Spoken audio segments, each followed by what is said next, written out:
தேவனுடைய பரிசுத்த நாமத்திற்கே மகிமை உண்டாவதாக.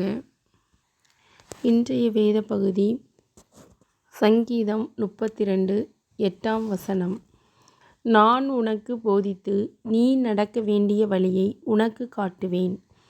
உன்மேல் என் கண்ணை வைத்து உனக்கு ஆலோசனை சொல்லுவேன்.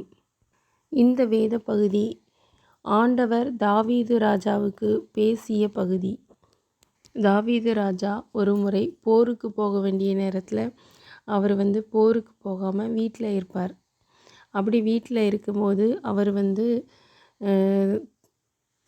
உரியாவின் மனைவியாகிய பெத்சபால் அப்படிங்கிற பெண்ணை பார்த்து அந்த பெண் மூலம் பாவத்தில் விழுந்து போயிடுவார்.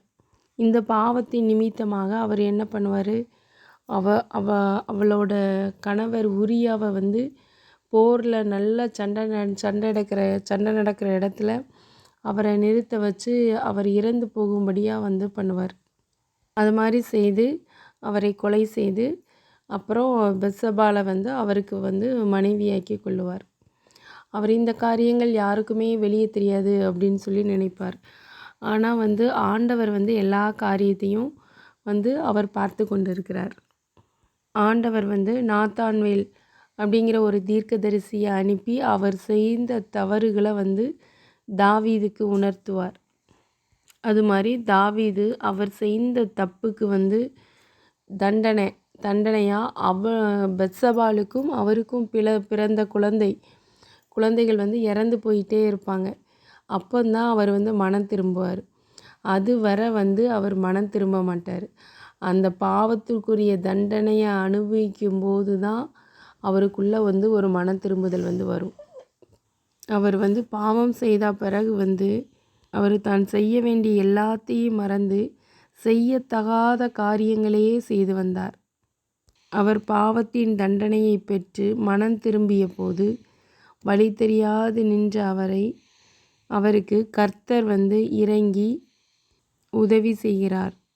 தாவீது ராஜா தான் செய்த எல்லா பாவ செயல்களுக்கும் காரணம் தன்னுடைய தவறான சுய ஆலோசனையும் சுய திட்டமும் தான் அப்படிங்கிறத உணர்றாரு.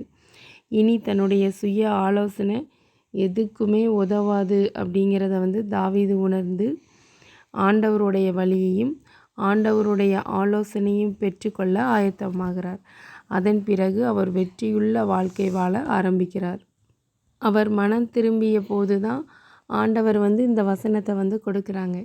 நான் உனக்கு போதித்து நீ நடக்க வேண்டிய வழியை உனக்கு காட்டுவேன். உன்மேல் என் கண்ணை வைத்து உனக்கு ஆலோசனை சொல்லுவேன் என்ற இந்த வார்த்தையை அவங்களுக்கு கொடுக்குறாங்க.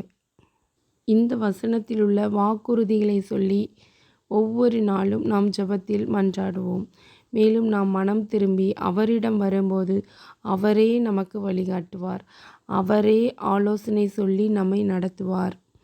ஆண்டவர் உங்களை ஆசீர்வதிப்பாராக. ஆமேன். இந்த வசனம் உங்களுக்கு ஆசீர்வாதமாக இருந்ததுன்னா லைக் பண்ணுங்கள், ஷேர் பண்ணுங்கள்.